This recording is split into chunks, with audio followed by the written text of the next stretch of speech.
variabel ya.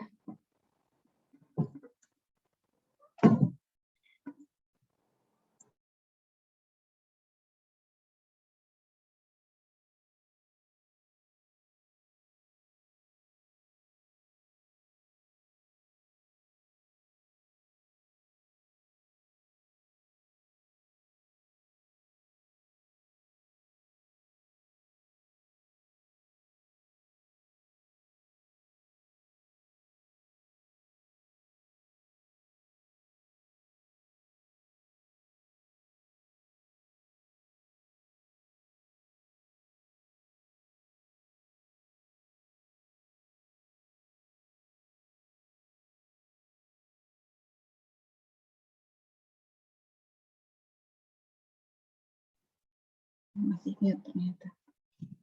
Ya, ini adalah apa namanya,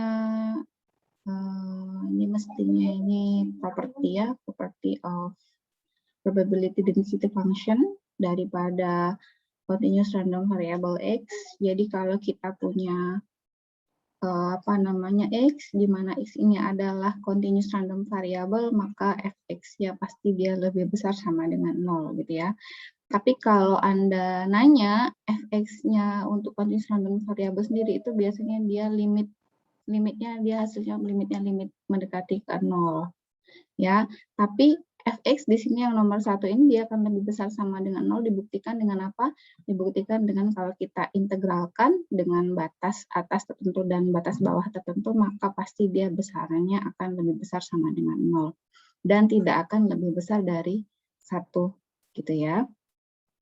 Jadi Anda ingat kalau dulu waktu belajar kalkulus, kalau integral kita kasih batas atas, batas bawah A misalkan, nih ya, batas atas B, maka artinya integral A B fx dx ini adalah luasan ya, luasan area di bawah fx dengan batas A sampai dengan B gitu ya. Nah,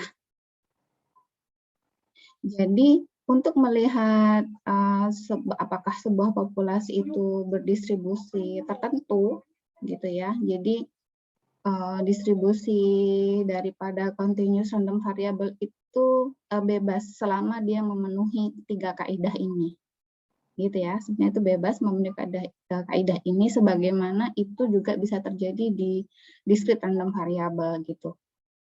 Ya, akan tetapi ada beberapa very useful gitu ya, very useful continuous daripada density function itu sendiri yang bentuk distribusinya sangat bermanfaat, banyak di aplikasi data gitu. Nah, untuk melihat apa namanya sebuah data itu berdistribusi apa, itu biasanya kita bisa melihatnya dari histogramnya. Ya, jadi di sini adalah a histogram is an approximation to a probability density function. Gitu ya. Jadi histogram itu adalah pendekatan, ya, pendekatan yang sangat baik untuk melihat apa sih bentuk daripada density function dari distribusi continuous random variable tersebut. Ya, jadi Anda perhatikan di sini. Masing-masing intervalnya, for each interval of the histogram gitu ya, the area of the bar equals the relative frequency atau proportion of the measurement in the interval. Jadi tingginya itu daripada histogram itu sendiri itu akan sama dengan relatif frekuensinya atau proporsinya gitu ya. Biasanya kalau Anda gambar histogram itu kan bentuknya ada kan ya gambarnya, kurang lebih seperti ini ya. Nah, tingginya ini dia dinyatakan sebagai proporsi. Nah, ini kalau melihat density function-nya berarti kita harus mencari proporsinya. Tapi untuk histogram, untuk data itu sendiri biasanya dia berupa relatif frekuensi atau frekuensi relatif atau banyaknya. Masih ingat ya frekuensi ya kalau Anda bikin histogram itu. Nanti kita pelajari di statistik deskriptif. Nah, kemudian kalau kita sudah gambar histogramnya, biasanya kita akan menghubungkan titik-titik tengahnya. Masih ingat ya? Kalau kita hubungkan titik-titik tengahnya, ya kan? Mungkin kalau yang gambarnya yang ini dia agak semut nih, lembut gitu ya. Kalau gambarnya agak kaku, biasanya dia kelihatan banget. Itu biasa kita sebut dia dengan poligon. Anda ingat ya? Nah, kemudian, yang di sebelah kanan ini adalah contoh daripada probability density function untuk fx-nya sama dengan 0,05. Jadi dia lurus. Ini biasanya kita sebut dengan uniform distribusi uniform gitu ya.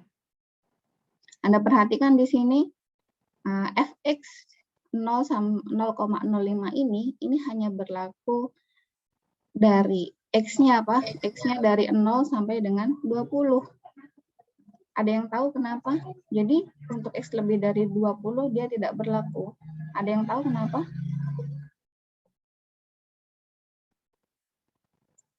Jadi si fx sama dengan 0,05 ini hanya berlaku untuk x dari 0 sampai dengan 20. Ada yang tahu kenapa? Jadi tidak berlaku untuk 20 ke atas. Ke sana enggak ngikutin density function yang ini. Kenapa? Karena dia harus memenuhi syarat yang ini tadi nih, yang nomor 2. Ya, kenapa? Karena dia maksimalnya ya atau maksimal daripada luasan di bawah daerah kurva ya. Jadi, Bu, tapi ini minta hingga sampai tak hingga, Bu, gitu. Enggak, ini artinya daerah domainnya gitu ya, artinya ya. Jadi domainnya ini hanya berlaku dari 0 sampai dengan 20 itu harus itu harus sama dengan 1. Ya, nanti kalau lebih dari 20 dia tidak akan sama dengan 1. Buktinya apa? Ada yang tahu gimana membuktikannya? Kalau dia hanya berlaku sampai dengan 20?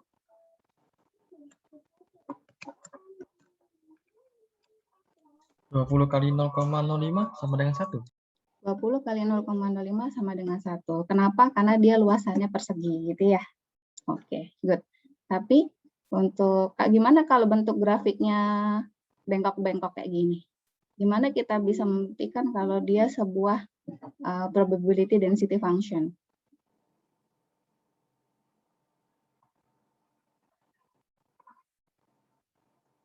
Kalau lurus gini, oh ini persegi, Bu. Ya udah kaliin aja ya. 20 kali fx-nya 0,05 karena dia adalah fungsi uniform gitu ya, bentuknya uniform. Atau di sini saya bisa tuliskan sebagai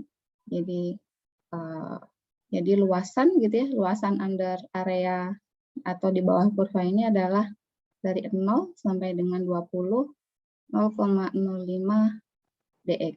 Ada ingat ya?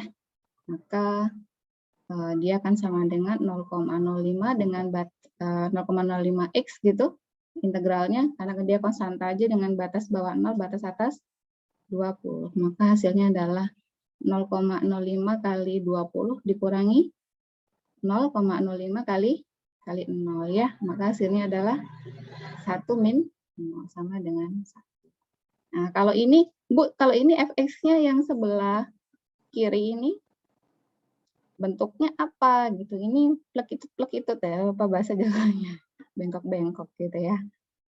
Mungkin kalau dia bentuknya cakepan dikit ya kita bisa mengira-ngira gitu ya. Nah kalau yang kayak gini nih biasanya dia agak rumit nih.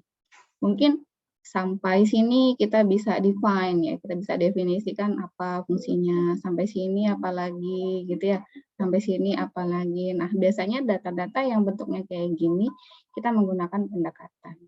Mirip apa nih bentuknya? Dia landai kiri atau landai kanan nih? Atau dia simetris? Kalau simetris enak banget kita dia pakai distribusi normal.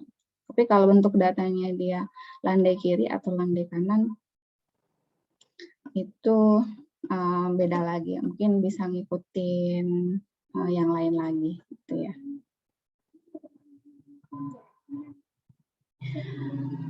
Nah, jadi ada ini apa ini? Ini kayaknya ada yang kurang deh. Ini aja nih contohnya ini. Jadi, Bu, izin tanya, Bu. Kenapa?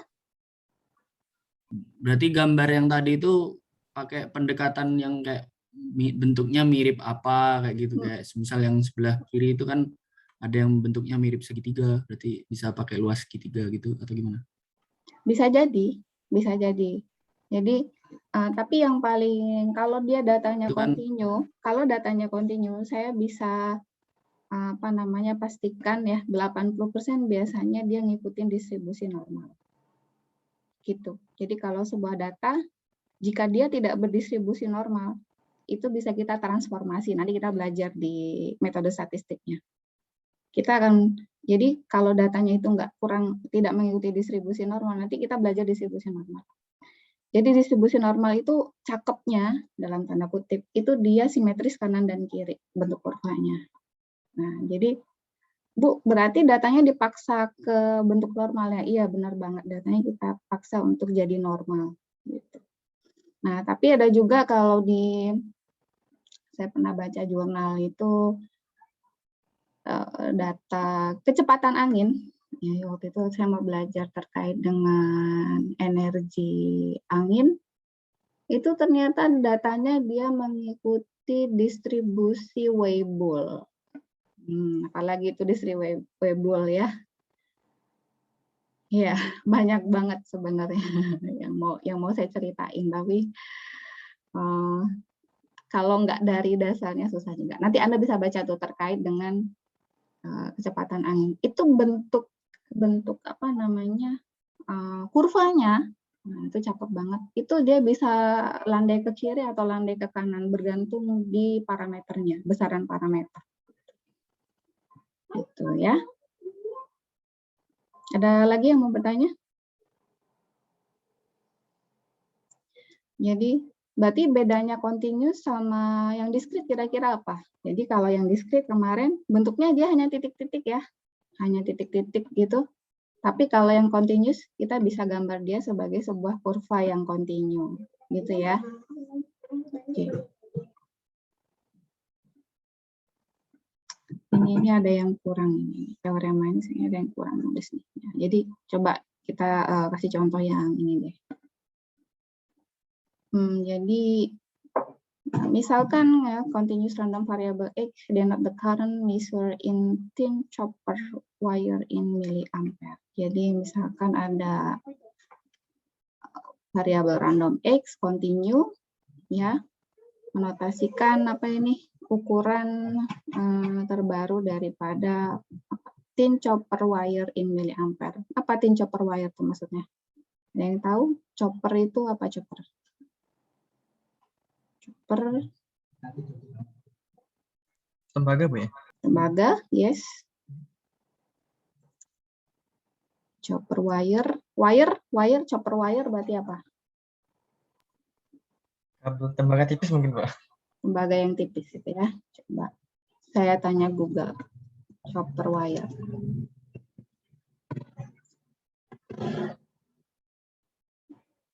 Helikopter, nggak mungkin ya. Oke, ini saya ambil dari buku ya contohnya ya. Jadi, nah range-nya itu dari 0 sampai dengan 20. Berarti grafiknya tadi yang kita pakai.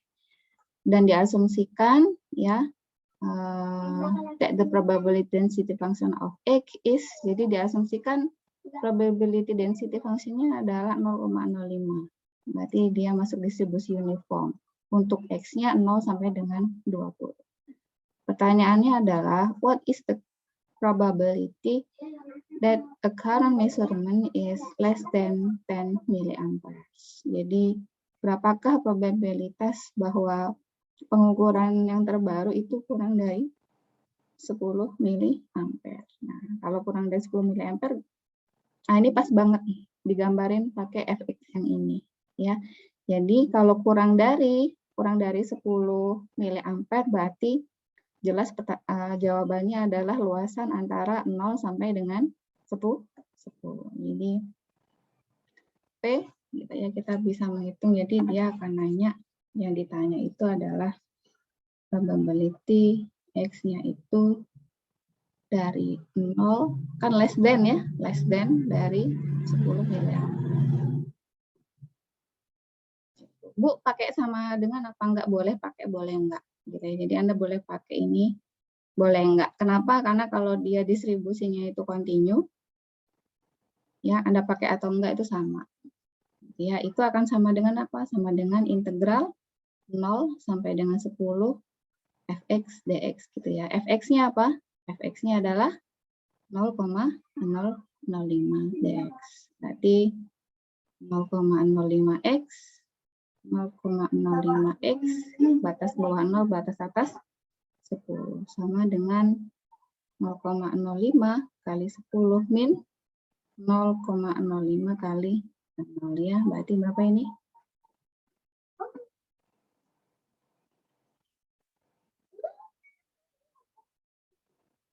Jadi sama dengan 0,05 kali 10 berarti 0,5 ya. 0,5 dikurang 0 ya, berarti 0,05. Sorry. 0,5 setengah ya. 0,5. Min 0. Jadi probability-nya sama dengan setengah.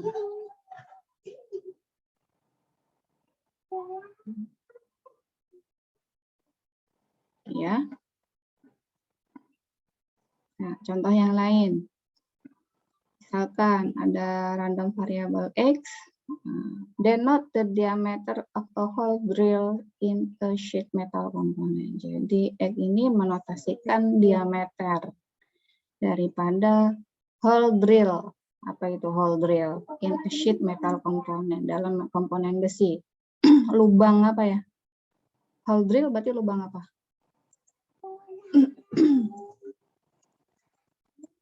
Lubang bor. Lubang bor. Oke. The target diameter is 12,5 mm. Most random disturbance to the process result in larger diameter gitu. Nah, jadi banyak disturbance gitu ya yang menyebabkan diameternya itu jadi lebih besar.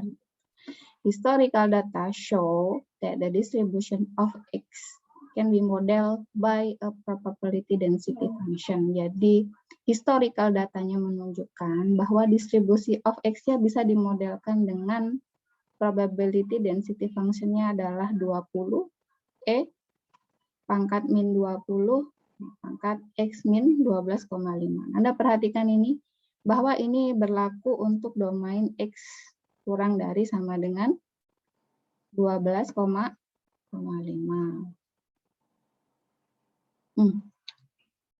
Lebih dari kurang dari apa lebih dari ya? Kayaknya kayaknya lebih dari deh. Oh ya, lebih dari ya. Ini salah nih. Saya salah. Ini mestinya lebih dari. Jadi untuk X lebih dari 12,5 ya. In a pot with diameter larger than 12.60 mm is scrap. What proportion of parts is scrap? Jadi jika sebuah bagian dengan diameter yang lebih besar dari 12,6 mm itu di scrap itu berarti diapain tuh? Scrap di apa ini orang mesin nih yang ngerti ya. Apa nih? Kayak dikerok gitu apa dibatalin? Oh, dibatalkan. Scrap itu berarti dibatalkan. What proportion of part is scrap? Jadi kalau diameternya itu lebih besar dari 12,6 itu dia dibuang. What proportion of part is scrap? Jadi berapakah proporsi bagian yang dibuang itu gitu ya.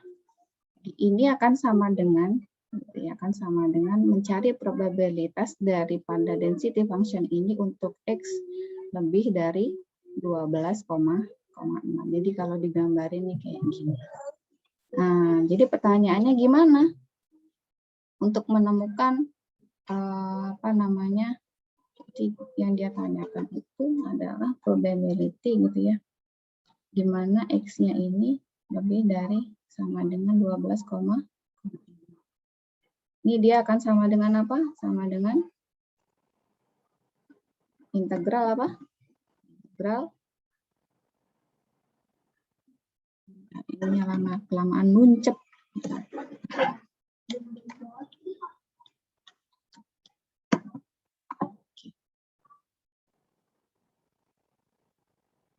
akan sama dengan integral apa? Integral dengan batas bawah 12,6, batas atasnya apa? Tak hingga ya, fx dx. Berarti gimana? Integral 12,6 sampai dengan tak hingga fx-nya apa? 20 pangkat min 20, dalamnya adalah x min 12,5 dx. Integralnya berapa ini? Integral dari 20 ini. Nah, ini terutama jadi untuk mencari luasan ini nih.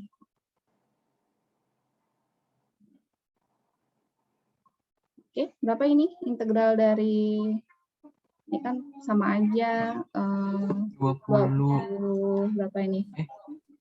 pangkat min 20 x plus 20 kali. Jadi ini kita lihat koefisiennya X yang di atas ini cuma min 20 ya kan. Berarti kita bisa ambil min 1/20 ya. Min 1/20. Sebentar, kalau yang bingung coba saya pindahkan ke slide yang selanjutnya biar agak ini. Sini ya, coba saya taruh di sini. Jadi probability ketika X-nya itu dia lebih dari sama dengan 12,6 itu adalah 12,6 sampai tak hingga 20 kali pangkat min 20 x min 12,5 dx. Ya, 20-nya saya keluarkan, kemudian di dalamnya tinggal integralnya 12,6 sampai dengan tak hingga pangkat min 20 x min 12,5 dx. Maka dia akan sama dengan, saya lanjutkan ke kanan, 20, integralnya itu tinggal apa? Min ya, min 1/20, karena dia koefisien x-nya, e-nya tetap yang lain ya. Pangkat min 20 x min 12,5 dengan batas atas tak hingga batas bawah 12, ya, hasilnya akan sama dengan 20 sama 20 bisa saya coret ya, bisa saya coret.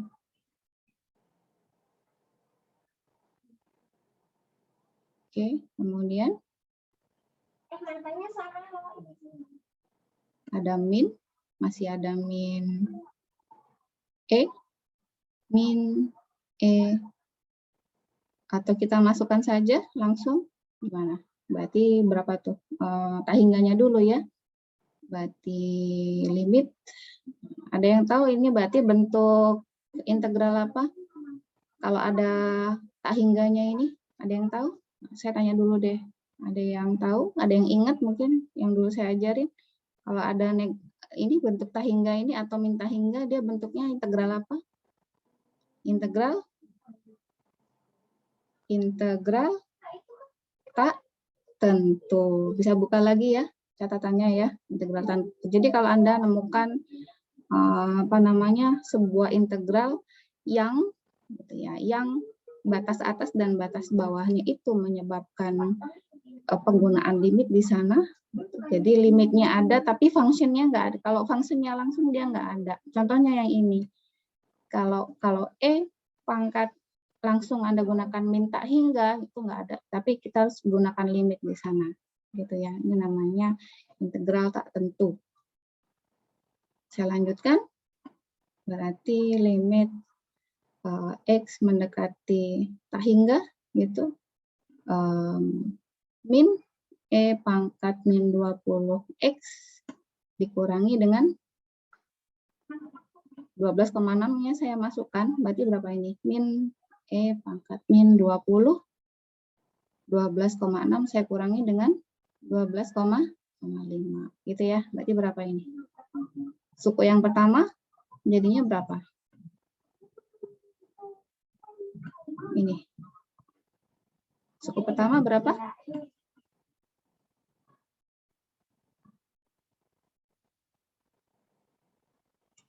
Ayo. Suku pertama apa kalau X-nya mendekati tak hingga? E pangkat min 20X, hasilnya akan sama dengan 0. Ya, ayo. Ininya, matematikanya 0. Kemudian min Bukan tak kali hingga, min. Bu. Bukan. Min tak hingga, Mas. E pangkat min tak hingga.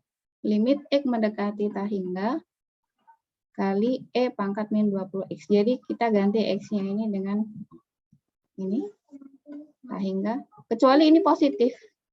Oh iya, min pangkat tak hingga. Ya, Satu per tak hingga, Bu. ya, kalau pangkatnya positif, dia tak hingga. 0 plus berapa itu? E pangkat min 20 kali 0,1. Nah, boleh pakai kalkulator, berapa ini hasilnya? Di E pangkat min 2. Nah, berapa ini kalau pakai kalkulator? Ada yang pegang kalkulator? P X lebih dari sama dengan 12,6 adalah 0,135. 0,135. Jadi atau 13,5% ya proporsinya. Jadi ini kalau kita baca kasusnya gitu ya. Jadi kalau bagian itu diameternya lebih dari 12,6 kan dibuang. Jadi proporsi daripada bagian yang dibuang itu berapa? Berarti 13,5% gitu ya. Kenapa? Karena tadi dia bilang diameter dari hole drill ini dia berdistribusi, dia punya probability density function-nya adalah Fx sama dengan 20E bla bla bla gitu ya. Berarti yang tidak dibuang berapa? Ya sisanya, ya sisanya 1 dikurangi 0,135, yaitu berkisar berapa ini? 86,5 ya, 86,5%. Oke, ada pertanyaan sampai sini?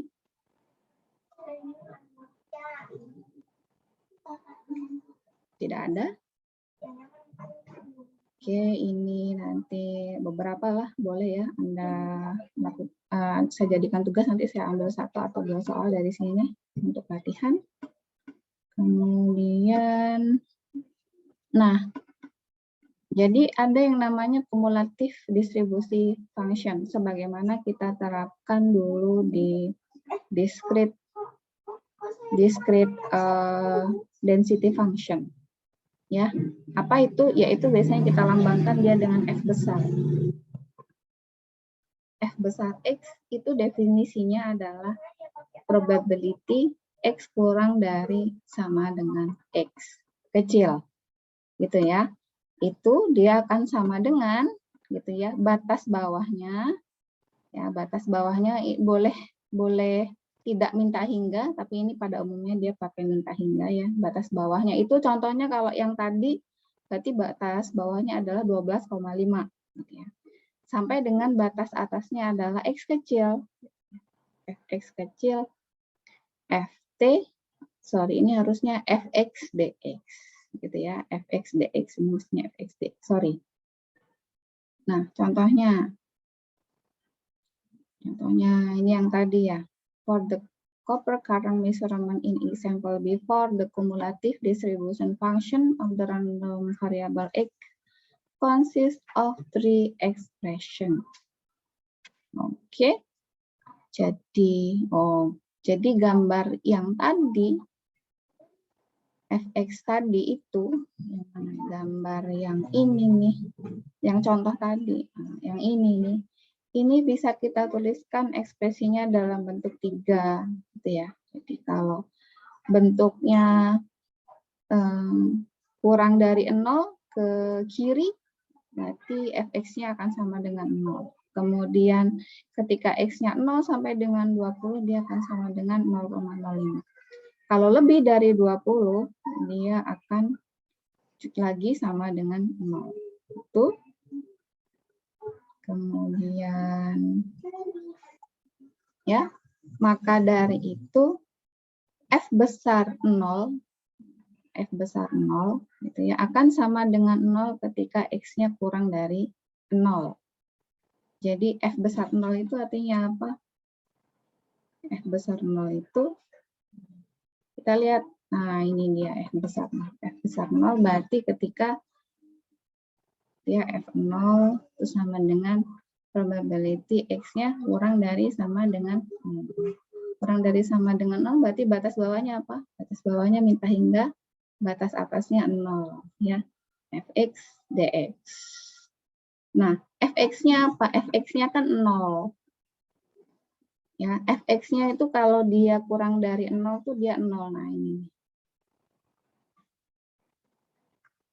Mana gambarnya tadi? Ah, ini nih. Jadi Fx-nya itu di sebelah kirinya ini 0 nih. Kanannya 20 juga 0. Gitu.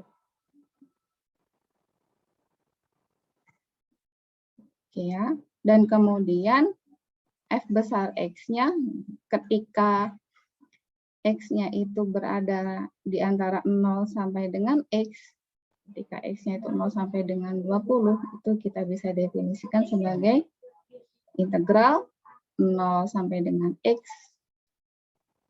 Ini harusnya ini Fx dx gitu ya, Fx dx sama dengan 0,05x gitu ya. Karena kalau 0 ini kita masukkan, nah ini bisa Anda buktikan sendiri nih. Finally, kita akan punya kumulatif distribusi function untuk Fx-nya sama dengan 0,05 itu juga dalam 3 bagian. Yaitu ketika X-nya kurang dari 0, dia akan sama dengan 0. Dan 0,05x ketika X-nya berada di antara 0 hingga 20. Dan Fx sama dengan 1 kalau X-nya lebih dari sama dengan 20. Gitu ya. Nah, ini bentuknya. Jadi kalau Fx ini kita gambarkan dalam bentuk kurva kurang lebih seperti ini bentuknya. Jadi ini berlaku untuk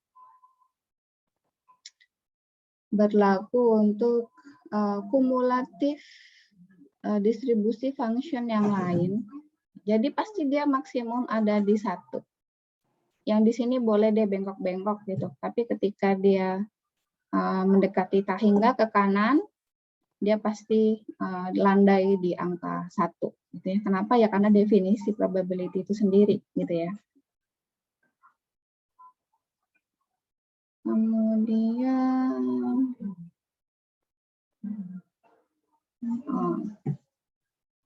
expectation. Jadi expectation value, mean or expectation value ini dulu juga kita pernah pelajari di discrete. Nah, Anda bisa buka tuh kalau discrete bentuknya gimana. Tapi kalau yang continue, definisinya adalah integral gitu ya. Batas atas dan batas bawahnya boleh misalkan dalam bentuk A dan B, X dikali Fx dx. Jadi ini definisinya ya.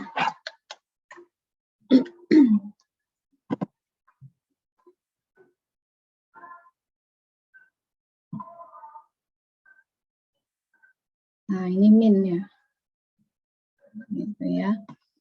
Bu, min ini buat apa sih, Bu, sebenarnya? Min ini buat apa sih? Jadi kalau kita punya data yang sangat besar, kemudian atau sampel data, dan kita bisa menentukan jenis distribusinya, maka kita bisa menghitung min populasinya. Ya, bisa kita hitung dari sampelnya atau kita bisa hitung dari bentuk distribusinya. Nah, kurang lebih gitu. Dan varians daripada X, nah itu didefinisikan sebagai apa? Ini juga bisa kita tuliskan sebagai ekspektasi dari ekspektasi X min mu kuadrat. Nah, lebih kayak gini bentuknya ya. Bisa kita tuliskan juga dalam bentuk saya lebih suka bentuknya tuh yang ini nih, yang tengah. Ini lebih umum. Pakai yang kanan boleh, Bu, boleh. Gitu ya.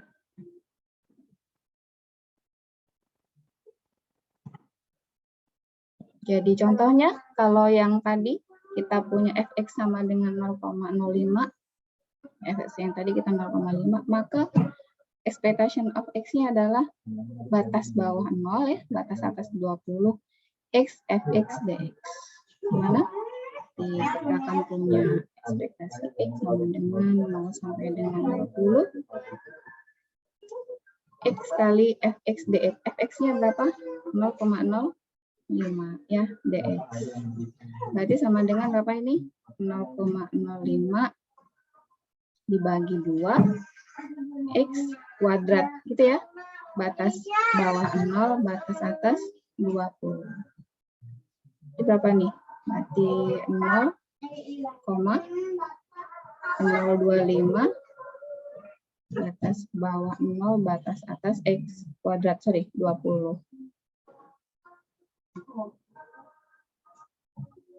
Oke, sama dengan berarti berapa ini? 0,025 kali 20 dikurang 0,025 kali 0 ya. Berarti sama dengan berapa nih?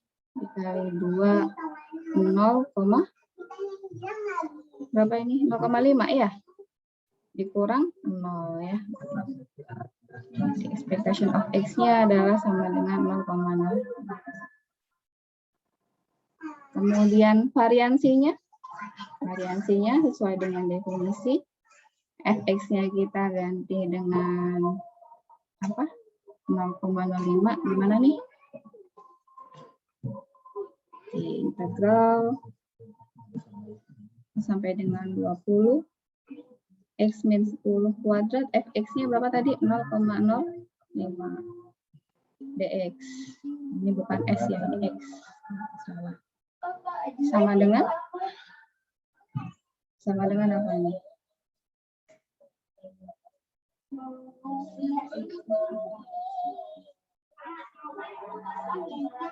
Ya, azan ya, bentar ya. Kita off sebentar.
Oke, halo.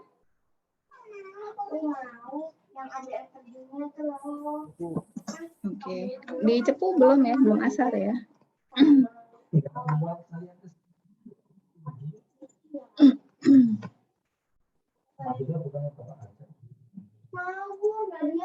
Ini ada yang hadir di sini kah?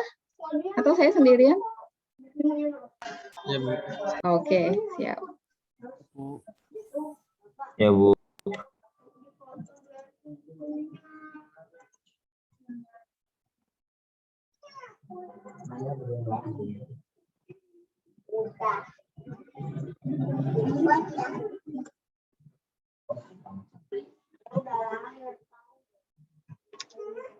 Oke, coba kita lanjutkan.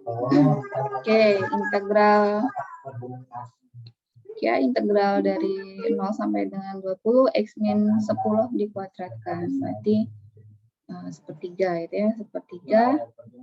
Nanti pangkatnya kuadrat, N plus 1 gitu ya, berarti kali X min 10 pangkat 3. Ya. Kali 0,05 dengan batas atas 20, batas bawah 0, gitu ya. Kali sama dengan sepertiga, 0,05 per 3-nya saya keluarkan.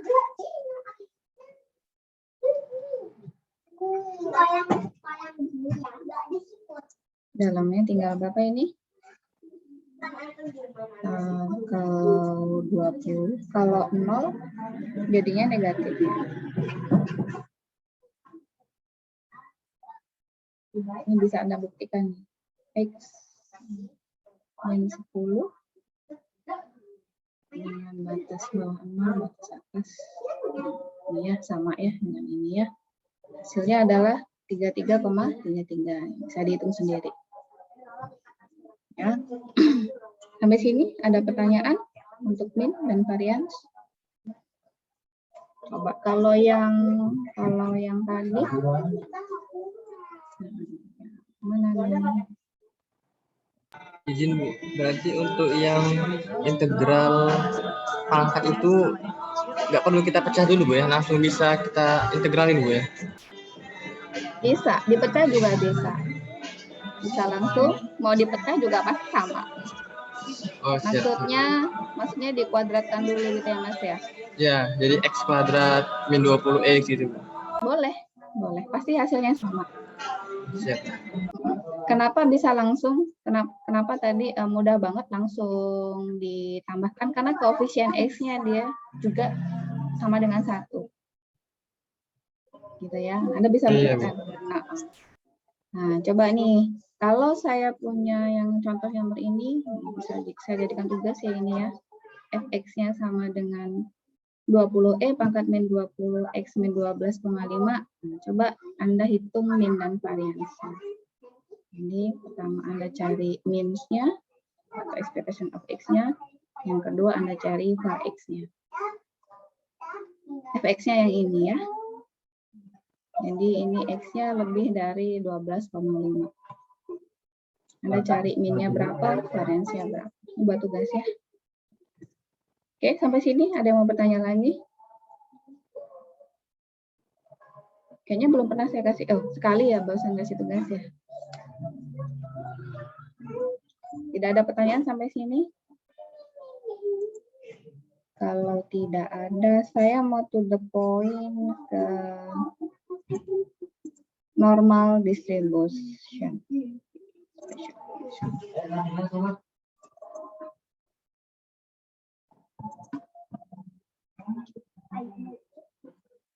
Udah muncul slide-nya? Slide saya yang baru. Sudah, Bu. Sudah ya. Ini tadi yang uniform, Anda bisa baca-baca ya. Uniform. Kemudian, saya mau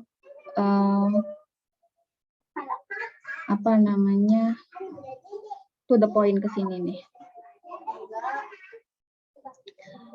Jadi normal distribusi, normal atau distribusi normal distribution ya, atau distribusi normal. Ini yang penggunaannya ini sangat-sangat luas. sangat umum, sangat luas, gitu ya. Kita lihat beberapa properti yang berlaku di distribusi normal. Undoubtedly, the most widely used model for the distribution of random variable is a normal distribution. Ya, whenever a random experiment is replicated, the random variable at the equals the average or total results over the replicates tend to have a normal distribution as a number of replicates becomes large. Jadi kalau ada eksperimen, sebuah eksperimen, kemudian eksperimen itu dilakukan berulang kali,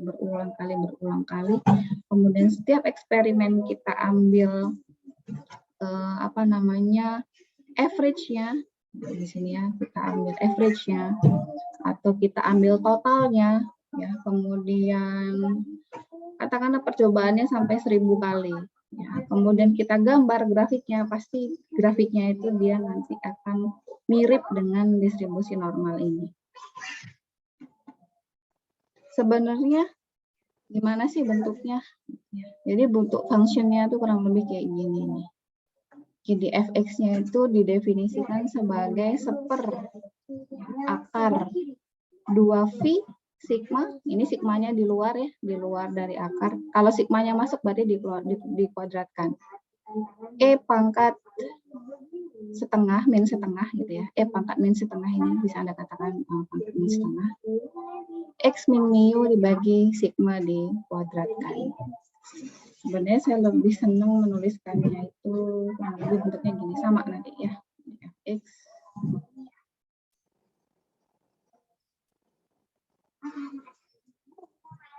sama dengan per akar 2V ya, sigma E pangkat min setengah gitu ya, X min mu dibagi sigma dikuadratkan. Saya lebih senang menuliskannya kayak gini, tapi sama, ini dan ini sama, dimana mu dan standar deviasinya sigma itu diketahui, gitu ya. Nah, jadi dia ini punya properti si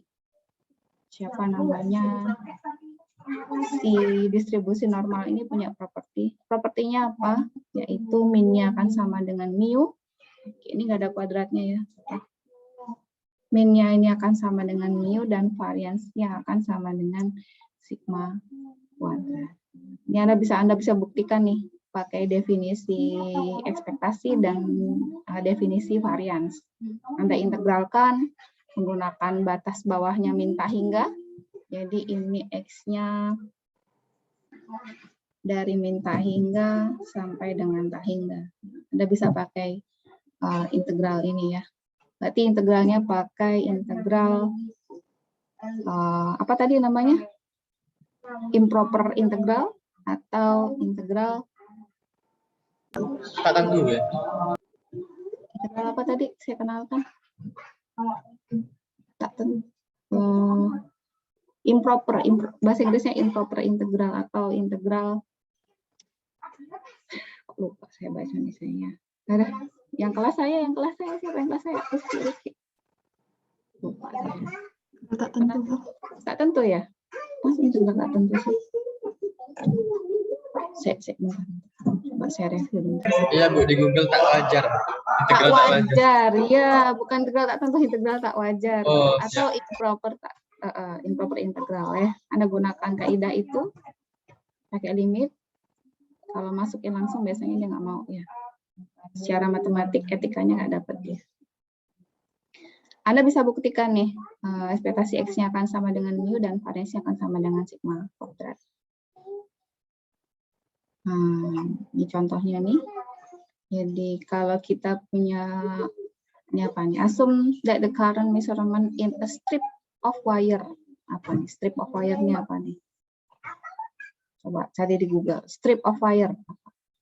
Follow a normal distribution with mean 10 milliamperes and variance of 4 milliamperes. Quadrat. What is the probability that measurement exceed 13 milliampere? Jadi berapakah probabilitas bahwa pengukurannya itu dia lebih dari 13 milliampere? apa wire, strip of wire apa? Ini.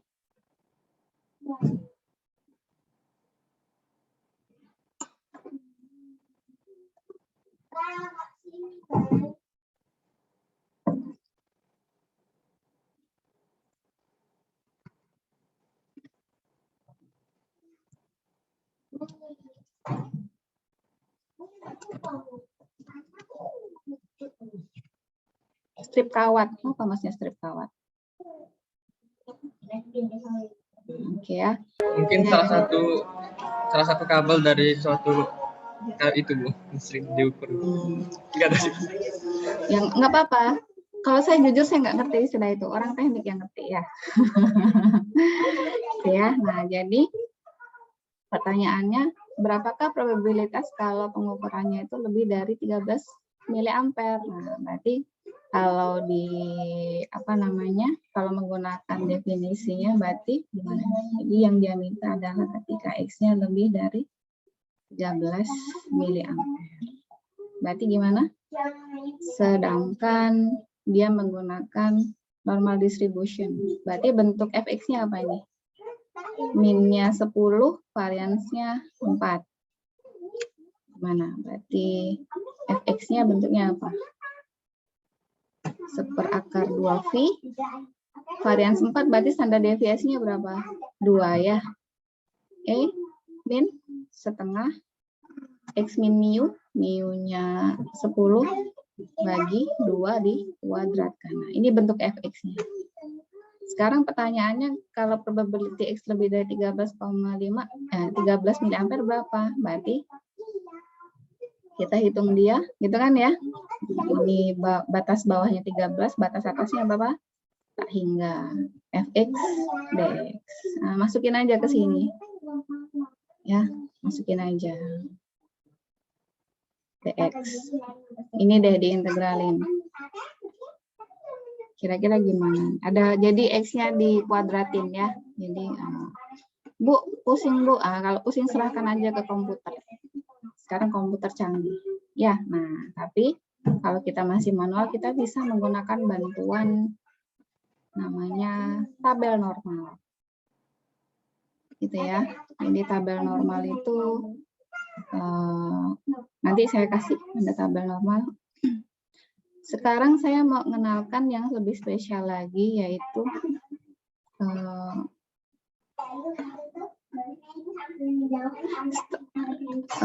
distribusi normal standar. Ya, distribusi apa? Normal standar. Jadi distribusi normal standar itu, ya itu kalau min-nya dia sama dengan 0 dan sigma kuadratnya sama dengan 1. Bentuknya akan jadi sangat sederhana. Ya, Anda kalau masukkan mu-nya 0 dan sigma kuadratnya 1, bentuk fx-nya akan sangat sederhana. Berarti bentuk fx-nya jadi apa nih? Saya nggak punya di sini. Bentuknya dia akan sama dengan x-nya biasanya akan berubah menjadi z. Jadi bentuk fx dengan mu sama dengan sekian dan varian sekian, kemudian dibawa ke normal standar, itu biasanya kita sebut x-nya itu dengan z. Namanya itu ada teorinya ya, teorinya itu namanya CLT, apa itu CLT? Singkatannya itu CLT, namanya Central Limit Theorem. Ya, jadi kita bawa distribusi normal dengan min dan varian tertentu ke distribusi normal standar. Ya, ke distribusi normal standar. Sorry, ada noise dari siapa ini. Nah, kemudian maka X-nya akan kita biasa sebut dia dengan Z. Gitu ya. Berarti yang tadi itu kasus yang barusan ini juga kita bisa bawa dia ke normal standar. Perhitungannya sama, Bu, sama. Hasilnya dia akan sama. Jadi distribusi normal standar, ya ini bentuk kurvanya. Ini bentuk kurvanya itu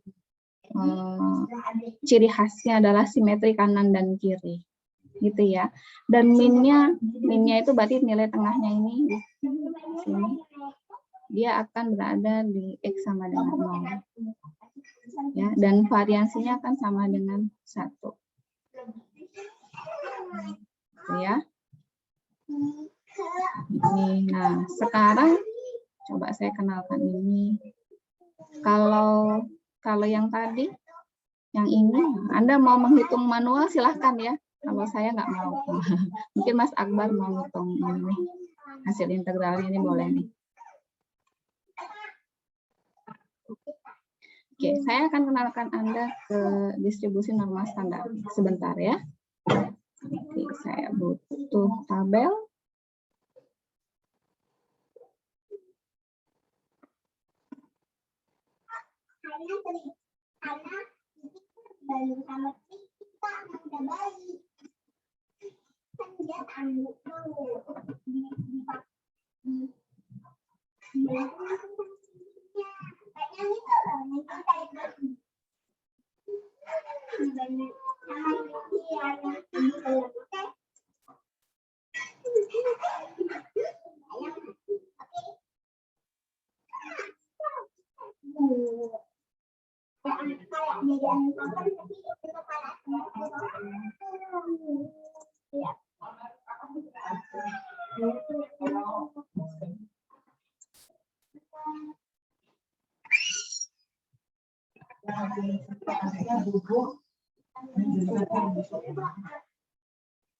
Oke ya, saya sudah kirim ya ke room chat. Ini dia.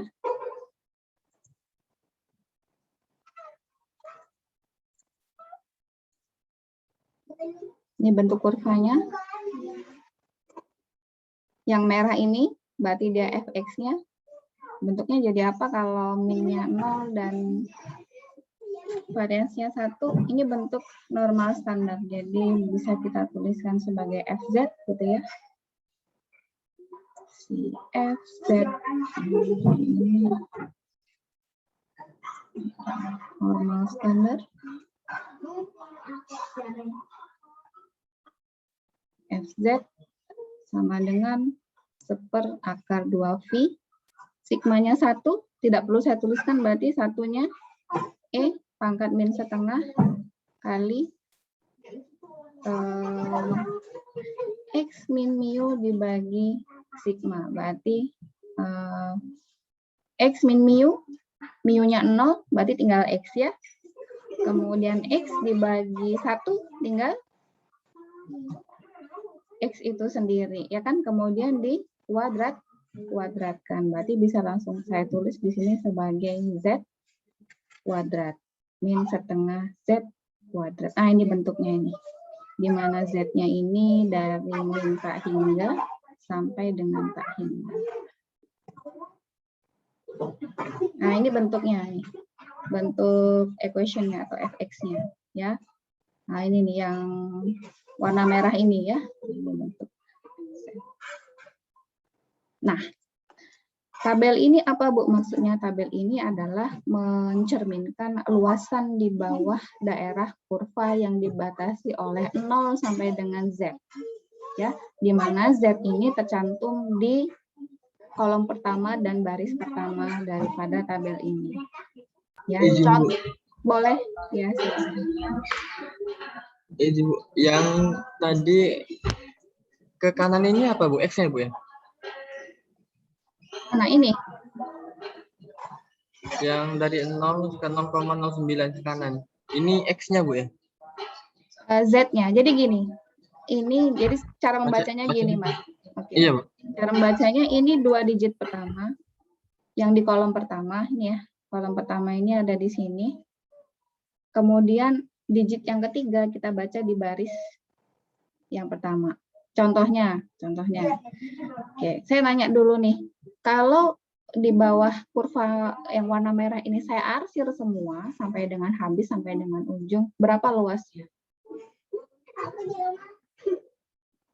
1 Bu ya? Yes, luasnya sama dengan 1.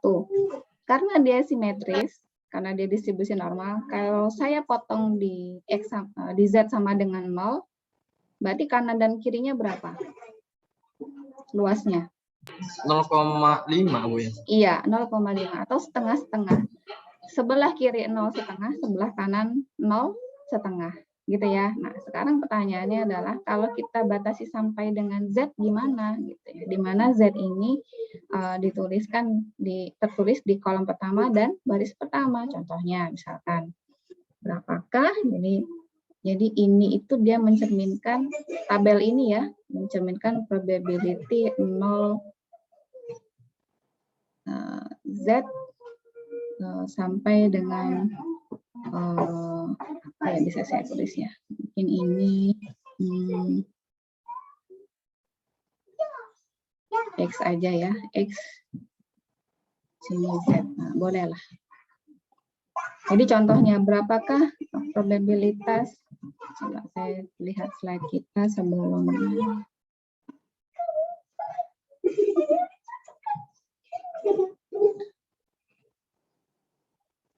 Oke, misalkan saya mau mencari probabilitas 0 Z sampai dengan 1,26. Ya. Apakah 1,26?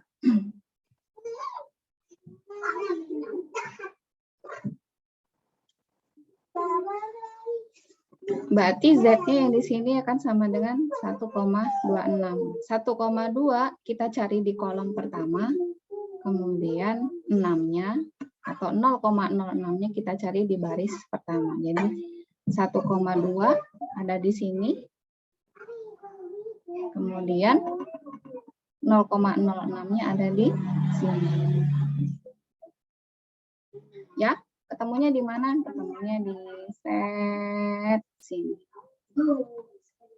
0,396. Bisa ya? 0,396. Siap Bu, berarti nggak perlu hitung lagi Bu ya? Enggak. Jadi ini tabel penolong kita, manualnya ya. Nanti ini kita pakai di kelanjutan ketika kita sudah masuk ke metode statistik. Kemudian pertanyaannya lagi adalah, sekarang berapakah probabilitas P atau Z lebih dari 1,26? Kalau tadi antara 0 sampai dengan 1,26, sekarang berapakah kalau lebih dari 1,26?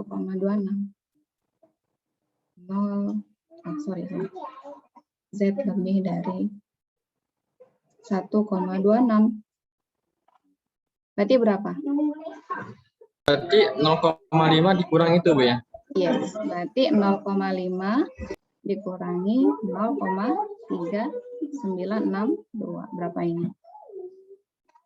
0,10 sekian ya, 8. Oke, 1038. Nah, karena dia simetris, ini contoh yang pertama ya, ini contoh yang kedua. Karena dia simetris, Anda perhatikan ke kirinya 0 juga berlaku hal yang sama. Ya, berarti kalau misalkan saya nanya yang ketiga, berapakah probabilitas Z kurang dari min 1,26? Berapa?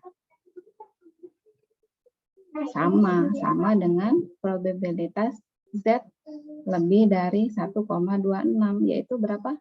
0,1038.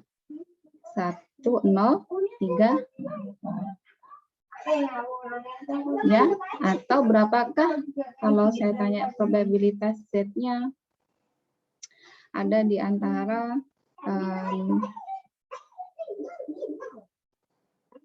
kalau Z-nya ini dia lebih lebih besar dari min 1,26 dan kurang dari 1,26, berapa?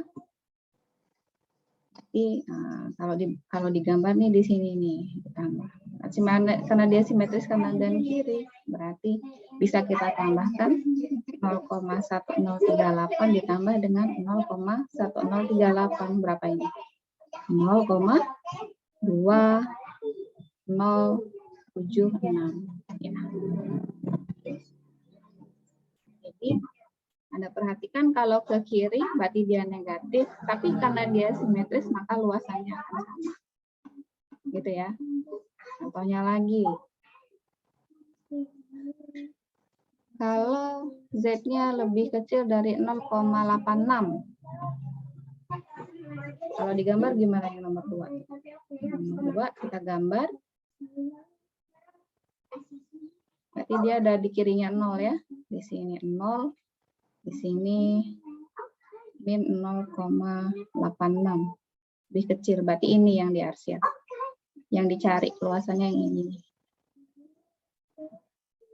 Berarti karena kita pakai bantuan tabel dengan bentuk seperti ini, nah, ya, ini tabel yang kita bentuk, maka kita hanya perlu mencari berapa sih 0 sampai dengan min 0,86 yang ini.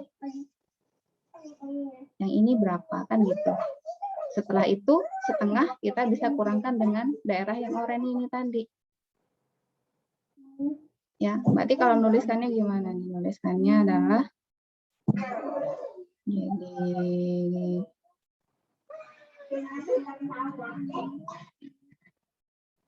probability Z kurang dari min 0,86 akan sama dengan 0,5 dikurangi probability Z 0 sampai dengan 0,86. Nah, gini aja. Berarti 0,5 dikurangi 0 sampai 0,86. 0,86 kita cari 0. Ini 0,8 di sini, ya. Ini 0,8, 0,6-nya di sini. Berarti ketemunya di sini nih. Berapa ini? 0,3051. 3051. 0, ya. Berarti berapa ini? 0,19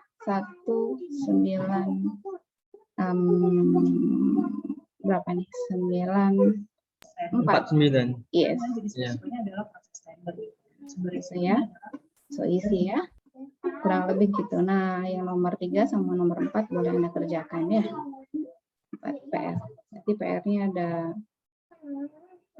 3. Nanti saya rapikan lagi PR-nya ya. Sampai sini ada pertanyaan? Ya. Izin bertanya, Bu. Itu titik 0 tuh selalu di tengah-tengah itu, Bu. Betul, karena itulah spesialnya normal distribusi atau standar ya, distribusi normal standar. Jadi nolnya di tengah. Tapi kalau normal standar aja, kalau distribusi normal saja yang di tengahnya itu mu, Mas. Mu. Ya, kalau pas mu-nya dia tidak sama dengan 0, dia min-nya di situ. Pas di tengah. Kemudian dia simetri kanan dan kiri. Tuh ya.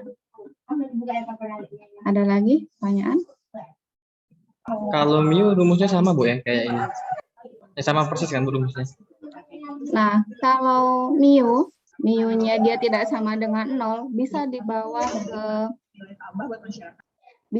ke sini. Jadi kalau misalkan mu-nya tidak sama dengan 0, berarti dia bukan distribusi normal standar ya. Dia berarti distribusi normal biasa kan. Tapi dia bisa kita bawa menjadi ke distribusi normal standar. Gitu. Dengan apa? Dengan transformasi, namanya transformasi Z.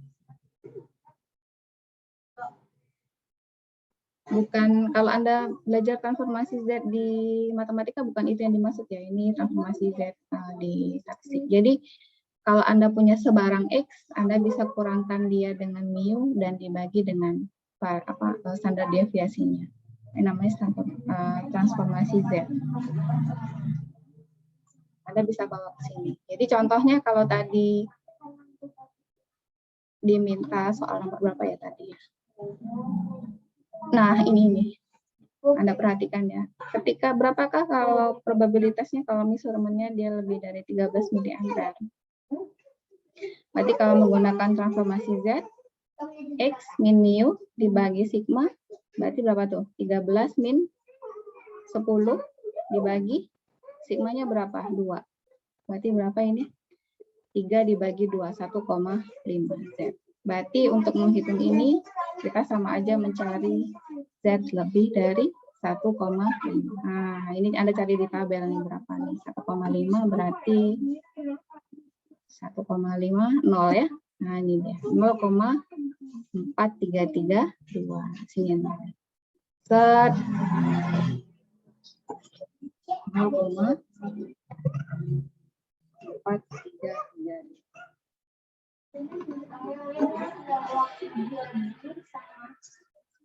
Itu ya. Ada lagi pertanyaan?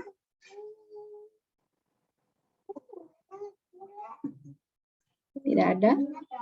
Nah, kalau tidak ada, saya ada challenge. Satu lagi, Bu. Boleh. Misal ini Z-nya itu 3 digit belakang koma gitu, Bu. Itu gimana, Bu? Kita ngitung sendiri atau ada juga di tabel? Pakai komputer aja. Oke. Ada softwarenya ya. Anda bisa pakai Excel juga bisa, Mas. Ada mestinya. Coba cari menunya di. Saya yakin ada deh, tapi saya belum pernah nyari di Excel sih. Biasanya saya pakai ARC. Saya juga lupa fungsinya, Pak. Ada fungsinya untuk masukkan perintahnya. Gitu ya. Siap, Bu. Terima kasih banyak. Challenge-nya adalah saya punya challenge buat Anda. Silakan siapa yang mau presentasi. Jadi seingat saya, kecepatan angin ini berhubungan dengan energi terbarukan ya. Kecepatan angin itu dia mengikuti distribusi Weibull.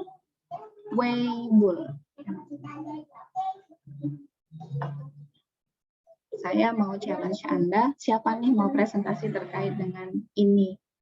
Jadi terkait dengan kecepatan angin, boleh. Boleh Anda misal punya data,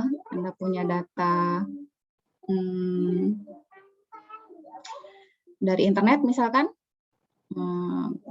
punya rekam data kecepatan angin di daerah Cepu atau mungkin Surabaya yang familiar ya. Kan sekarang bisa tuh kita akses online dari mana aja ya untuk dapat misalkan kayak data radiasi matahari, kecepatan angin atau data BMKG lainnya. Kemudian Anda lihat bentuk distribusinya. Benar nggak dia ngikutin ini, Weibull? Saya waktu itu saya hanya membaca sekilas tapi belum dalam banget. Nah, jadi distribusi Weibull itu juga dia bentuk daripada special continuous distribution function ya yang ada di statistik juga gitu ya. Cuman yang paling common yang normal ini.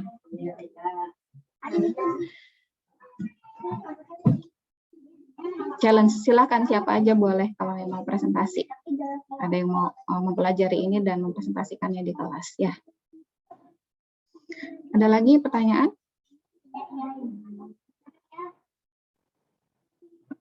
Tidak ada. Coba saya upload ulang coret-coretan saya ya di sini.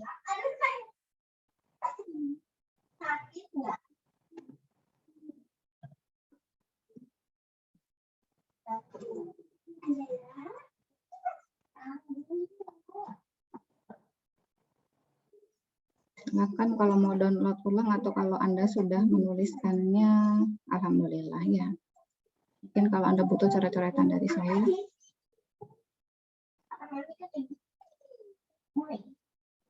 Oke.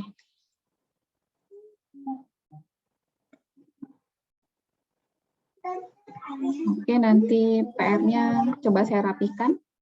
Nanti saya buatkan di Siakat ya. Baik, ada pertanyaan? Tidak ada? Kalau tidak ada, kita sampai di sini dulu.